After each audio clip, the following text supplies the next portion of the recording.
Magandang umaga, kumusta po? Narito po ulit ang update natin para sa lagay ng ating panahon. Ngayong umaga po ng January 6, 2024 na kung saan sa ngayon ay easterlies po ang hangin na umiihip dito sa malaking bahagi ng ating bansa. Ito po ay mainit na hangin na mula dyan sa silangan o sa Pacific Ocean.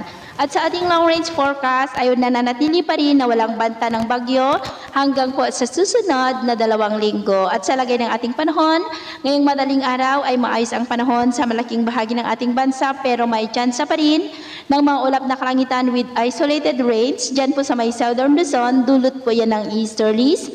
At mamaya ay sisikat ang araw sa malaking bahagi ng ating bansa pero may tsansa pa rin ng mga isolated rains dyan po sa may southern Luzon. At mamayang hapon, mataas pa rin po ang tsansa ng maulap na kalangitan with isolated rains dyan pa rin po sa may southern Luzon, ilang Panay Island at Dinagat Island. At sa atin naman pong mga baybayin dahil sa amihan, ay maalon pa rin po sa mga baybay na Ilocos Norte at silangang bahagi ng Luzon, kaya iwasan muna natin ang papalaot diyan po sa mga may kulay pula para mas makaiwas sa mga sakunang pangkaragatan.